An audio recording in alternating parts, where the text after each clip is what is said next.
So tonight we're going to do the dough that you use to make eclairs and cream puffs, also known as pâte à choux. It's French pastry, and when a lot of people hear pastry, they get, oh my God, pastry. But I have to tell you, this is one of the easiest doughs to make. I chose to do it because I didn't need a mixer. All I needed was a hot plate and a pan. And what I made for you were little cream puffs or little eclairs for you to taste. They have a cream filling, which is it's pastry cream with a little bit of whipped cream mixed in, and it's covered with a chocolate glaze, your traditional chocolate eclairs. So the first thing we need to do is we need to get this going. We had a little trouble earlier. We couldn't find a pan that was compatible with the induction surface, so that was a little problematic. But that was resolved. So that was resolved, we're good now. and we're all good to go right now. So, actually, I should have measured this out earlier. Okay, let's see. So the first ingredient in here is we're going to put 2/3 a cup of water. Some recipes have part water, part milk. Some have all milk. I find that using all water instead of milk makes the shells, either the eclair shells or the cream puff shells, come out a lot crispier. So that's why I chose to just do water. And 1 stick of butter. Has anybody ever made pâte à choux before? Unsalted, yes, it's unsalted butter. And also we're going to add a 1/2 teaspoon of kosher salt. Salt is important with anything sweet, kind of balances it out. And we're going to do a 1/2 teaspoon. And a tablespoon of sugar. It's just going to add just the tiniest bit of sweetness to the shell. Excuse me. Okay.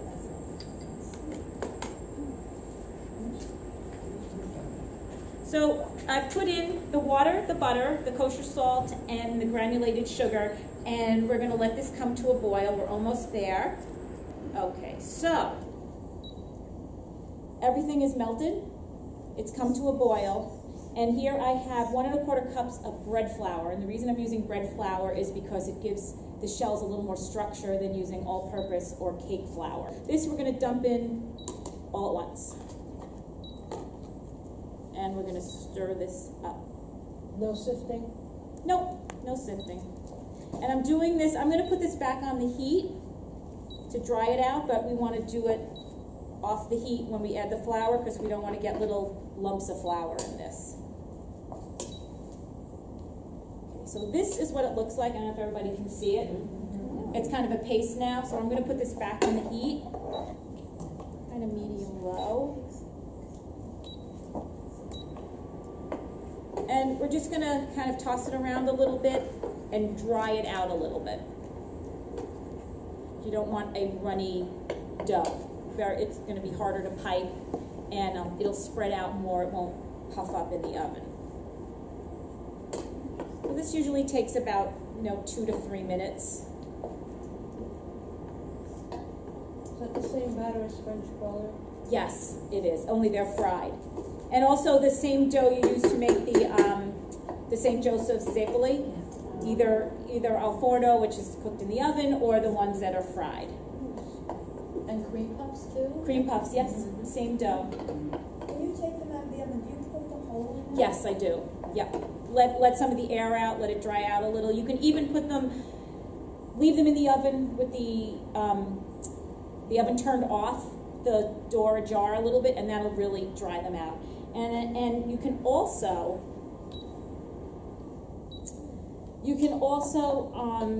if you make them the night before and you haven't filled them and you find that the next morning they got a little soft, put them back in a 325-degree oven for 10 minutes and it'll crisp them up, and let them cool, and then you can fill. So the next thing we're going to add 4 whole large eggs, and we're going to put them in one at a time and mix it up till it's totally combined. And this takes a little while. So does anybody else have another question while we're doing this? No questions on anything, on the show, on baking? But did you ever take, I know you learned most of what you bake now from your grandparents, but did you ever take any cooking or cooking classes? To be honest, I learned some of the basics from my grandmother and my mother, but mostly I'm pretty much self-taught, like reading cookbooks, watching television, just kind of learning and practicing myself. That's So you didn't go to any cooking school? no, in fact, one of the requirements for the show was that you could not have taken any formal training, had any formal training or gone to culinary school. Was there any point to shelling the eggs ahead of time in a cup? You can if you want. When you were on the show, Yes. I think I recall correctly, that there was a segment when you're baking, when they give you, like, the ingredients, tell you what to bake, they don't tell you, like, how much of each ingredient? No, that's the technical challenge you're talking about. Okay. So for that one, yeah, they pretty much gave us the amounts of the ingredients, but they left a lot of things out. Like for the first one, we did a flourless chocolate cake with a French meringue. They just said, make a French meringue. Now, there's like several different ways to make meringues. There's a French method, there's a Swiss method, there's the Italian method. So you had to know what that technique was. So those are the kind of things they left out. Sometimes they'd leave out how long you had to bake it.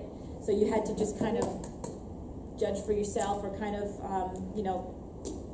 refer to something that you've baked that was kind of the same that you did at home. But that was only on the technical. That was only on the technical. So, Do you have a preference as to what type of pans you use?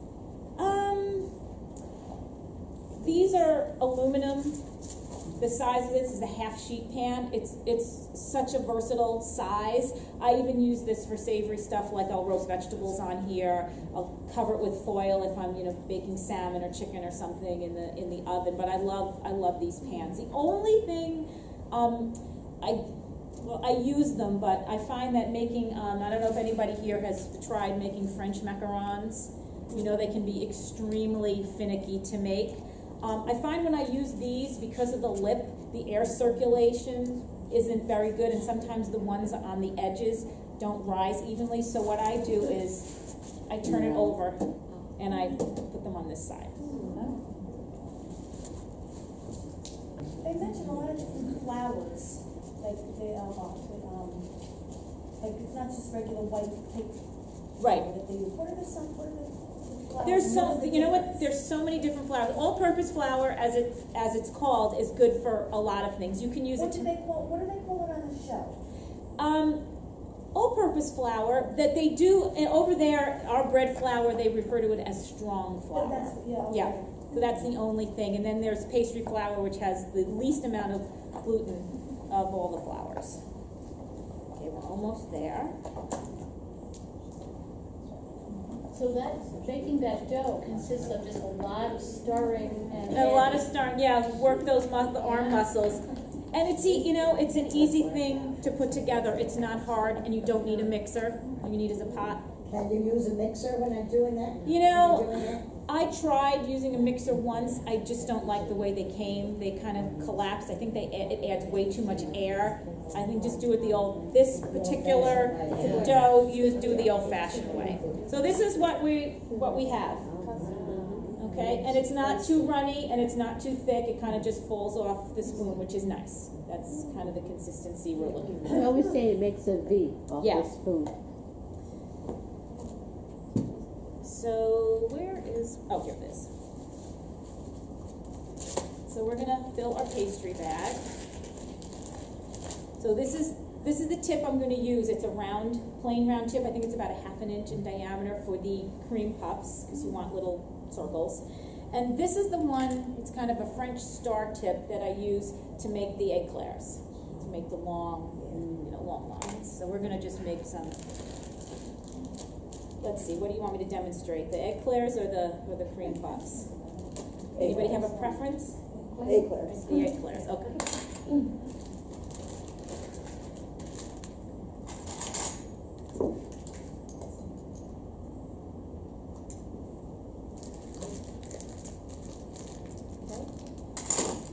And since I only have 2 hands, I wish when I'm baking I had 3 hands. This is gonna be my 3rd hand. Oh, that's nice. Get a tall glass. These are like those milkshake glasses. My parents have had them forever. They're really old and That's a good idea. so there.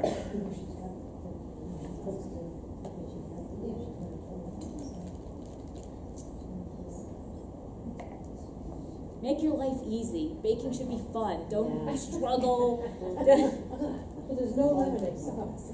No. So here's my pan. And so what I've done is, so you want to get all your eclairs the same size. So I kind of just drew a template. So I'm doing them about 4.5 inches. So between these 2 lines. So like I said, make your life easy. Make a template. Don't like, oh, my eclairs are never the same size. On the back, turn it over, and then put this side down so you don't get pencil on your eclairs. So that's so everybody can see. Do you ever use one of those silicone mats? I do for my macarons, but really nothing else. I like the parchment paper.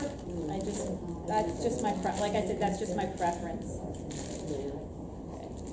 So there we go. So what you do is you twist it, and you have it between your thumb and your forefinger, so that the palm of your hand does the pushing.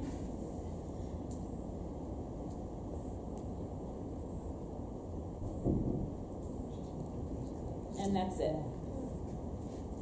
Everybody wants to see that again. Can I move it again? All right. So, another little trick. When you're piping, this can be really sticky, and sometimes it sticks to the paper, and then you end up pulling the whole thing up. So what I like to do is just put a tiny little dot of dough under each corner, and that'll stop your paper from pulling up. Okay. So we'll do another one. Start at one line, go to the other, and kind of start easing up on the pressure, and just push it back.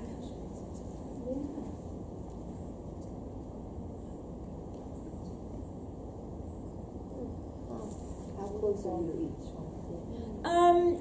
I leave about 1.5 inches, 2 inches in between each one. I could probably get 12, more than 12. Maybe 3, 4, yeah, probably about 12 on here. Yeah, does anybody want to try? Do you want to come up and try? Come on. Did you see what I did? You want me to do one, and then you're going to do it? Sure. Okay. Let's take it in your hand. You're going to squeeze. And then you're going to stop squeezing. Just like that. Okay? So you can do one like right here. Between your hands. That's it. And you squeeze. Okay? Good job. Oh, good job. All right. You want somebody else to try? Yeah, you want it? Absolutely. Give it a try. Come on around here. Do you want me to do one more before you do it, or are you going to do it? Good. Your thumb and your forefinger, like that. And that's the squeeze. And you can hold your other hand to guide it. You can do between the 2 lines. Yep. Squeeze it. Squeeze, squeeze, squeeze. Nice and slow. Keep going. Now let up on the pressure and just flick it back. That's it. Yeah. Look at this. Beautiful.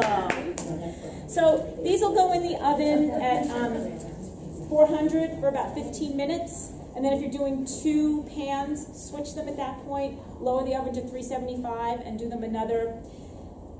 I have 15 minutes. With the eclairs, they're going to take a little longer, so maybe another 20 minutes. Keep an eye on them. Make sure they don't burn, but you want them to be a really deep golden brown, and you want them to be nice and dried out in the middle. So this is what the cream puffs look like. So once you take them out of the oven, I like to take, where is that tip? Oh, I have my pastry cream on ice. And Tina has the recipe for the eclairs, right? So you can give out if you're at the end. The dough, how to make the dough. So here's my pastry cream.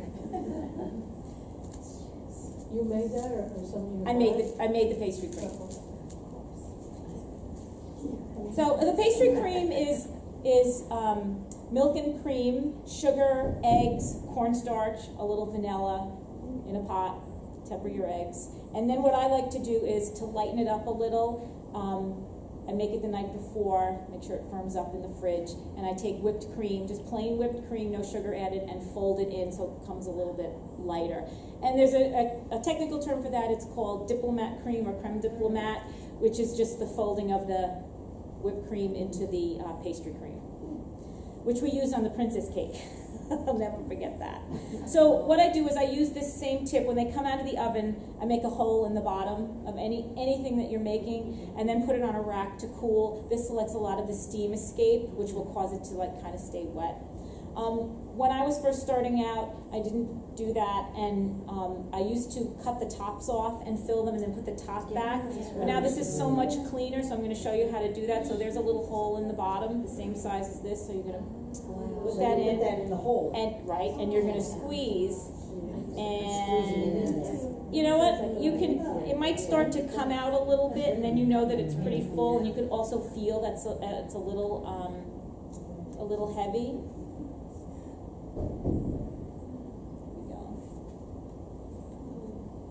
Does anybody want to come up and fill a cream puff? Come on, nobody? Come on. Come fill a cream puff. See? It started to come out right there. You know that it's full. That's it. Okay. Don't squeeze it yet. Here you go. You hold it. Yeah, hold it with you. Put it in. And squeeze. Now, if you're not serving them right away, do you put them back in the refrigerator? No. So, well, yeah, you have to refrigerate the cream, but what I like to do is, so what you could do is, you feel how it's a little bit heavier? You put a little more in? That's okay. Hey, that's okay. That's the bottom. That's the bottom. Anybody else? Come on up. So, in answer to your question, what I like to do is you can make the shells early in the morning, you can make them the night before, and like I said, if they start to lose their crispness, you can re-crisp them in the oven. Put your pastry cream in a pastry bag, put a saran wrap, stick it in the fridge. Before you're ready to serve, fill them, because you'll see the shells probably got a little soft because they've been in the fridge. I filled them right before I left the house, which was around 3 o'clock. So if you can fill them right before you serve them, that's optimal. Yeah. There you go. What do you make the little hole with? The tip you're using, yes, the tip you're using to so fill. there is no hole, and so you do that. Right. That makes it. No, you make it before. Let them cool. Okay. So the hole is there when you go to fill. My easy way is I cut them in half. Now I'm going to do it with the hole.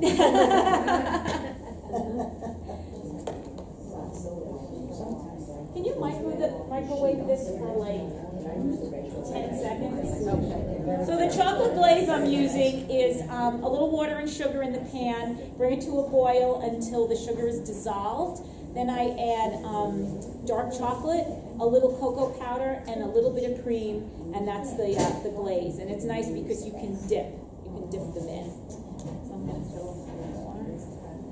Anybody have any other questions about? Yes. Can you explain again, like, why do you do that hole when you take them out of the water? Okay, I make the hole so that the steam escapes because they're hot. Right, and they could either collapse or they'll stay wet inside and they won't crisp. They won't get crispy. You want them to be a little crispy.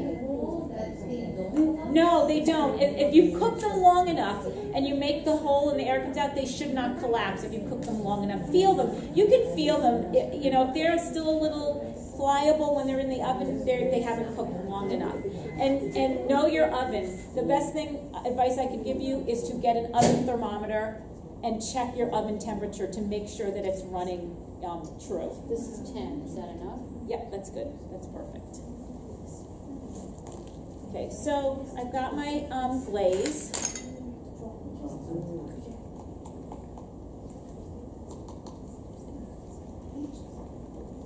What do you you making that with? Baking chocolate? I use, actually Ghirardelli 60% dark Ghirardelli chocolate dark bars. chocolate, okay. Yep. You melt it down.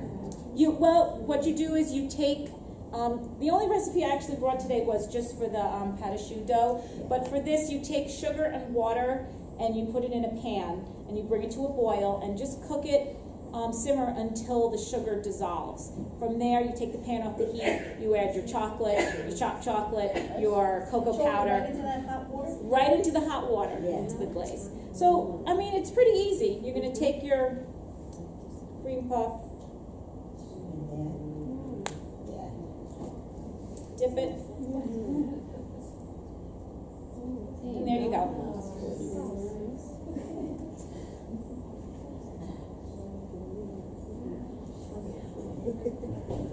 Should I take Now, it doesn't matter what size you make, because I make mine a little bit No, bigger. you can make them big, but make sure you adjust your oven, Yeah. your oven temperature. Yeah. I think we are all done. Anybody want to come up and dip or fill, or anybody want to try their hand at anything? No? They're waiting. Come on. What do you want to try, dipping or filling, or both? Should I take them out of the refrigerator? Sure. Yeah? There you go.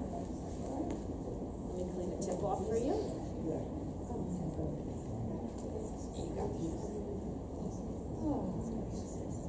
Same way. You want to hold it? You can hold that. Hold it. There you go. And squeeze. Should I take them out? Yeah, why not? Yeah, we'll put them out right here.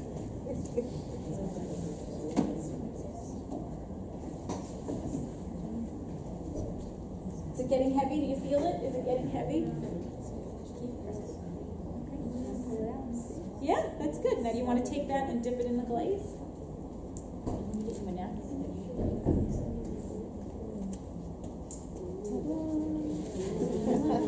Pull it out and kind of shake it off a little. Shake it off. Here you go. That's it. Beautiful. Look at that. Very nice. There you go. So, any other questions about anything? Yes. Your passion for baking is obvious. Now, cooking, are you equally passionate about your cooking roasts and vegetables? I mean, I like to cook in general, but not like Not when like- I'm. Okay. Yeah, I mean, I make dinner. I have dinner on the table, and my kids and my husband enjoy what I'm eating. So I think that's a win then, if they like it. But this is where my passion really lies. It's like I said, it's like an obsession. You're a natural. And I love to take it and like pass it on to other people, because that's like I said, I think the teaching is where my heart really lies. It's So something can we that move next classes with you here? I would love to. Look at Lisa. I would love to. Get multiple burners. Yeah, multiple burners. We can figure it out. You know. Even if it's something we can put together, you can take it home and bake. We'll maybe figure something out. So yes, there was another one. Yeah. I was just curious, the tip that you used for filling the eclair, Yes. it's quite long. It is. It's a Wilton number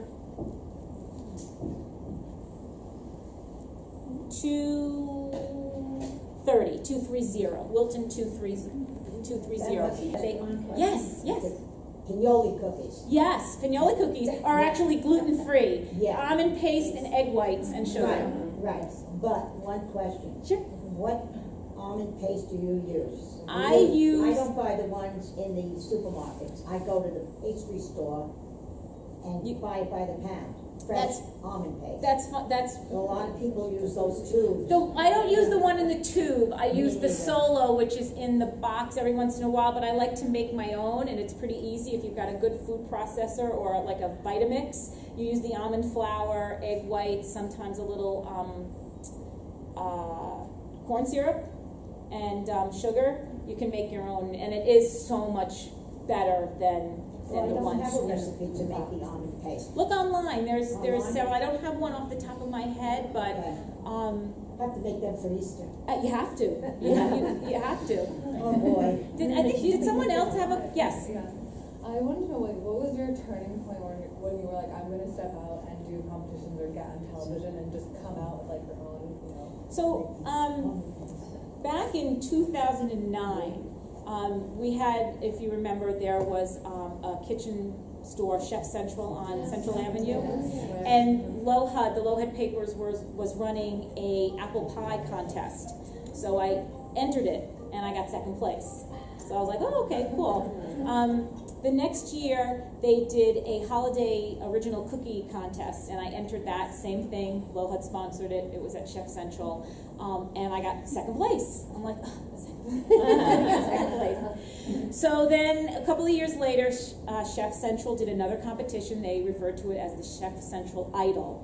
And I competed in that, and I actually won. You had to do a 20-minute cooking demo of whatever you wanted, so it was either sweet or savory. I decided to do cupcakes, no brainer there. And I won that. And then someone put me on to this website called Cooking. There's two of them, Cooking Contest Central and Contest Cooks, and they're like a clearinghouse for every contest you could imagine, like online contest. And I entered one, and that was how I got on the Today Show. My recipe got picked as the top 3. And then from there, I just got like bitten by the bug. But for this particular show, it was a Sunday afternoon. I'm sitting on my couch, flipping channels. I come across PBS, and the Great British Bake Show is on. Now, being a baker, I was like hooked in 10 minutes of watching it. I'm hooked. I'm like, wow, why don't they do one like that here?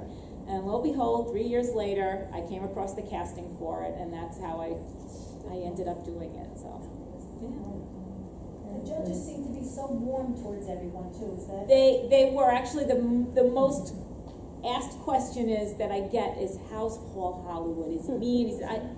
He was great. He was honest. He was fair. I mean, you get those piercing blue eyes looking at you, a little bit intimidated. And what really, the week that got us all in a tizzy was Bread Week, because he's Mr. Bread. That's what he's known for. That's what he's got tons of cookbooks about bread. So we were quaking in our boots, literally, having to, bake bread for him. So that was I think the most anxiety-ridden episode I think that I felt personally was when we did the bread sculptures. So. And also, Tina, you got a handshake from I did for my arugula, and it's so funny. I'm this Italian girl. I get it from my Jewish cookie, which I make that's one of my most requested cookies is when I make arugula, and I got the handshake for it, and that was kind of like on my bucket list when I got on that plane to go to, I wanted to get the handshake, and I wanted to be star baker. You never think you're going to win, but I mean, I would have been happy getting halfway through. And, I won, and it was just amazing, and I still don't believe it. Like, every time I watch it and they call my name, it's like all over again. I have a question, too. Yes. It reminds me of one of the clips, Paul says that you had gotten better and better each time.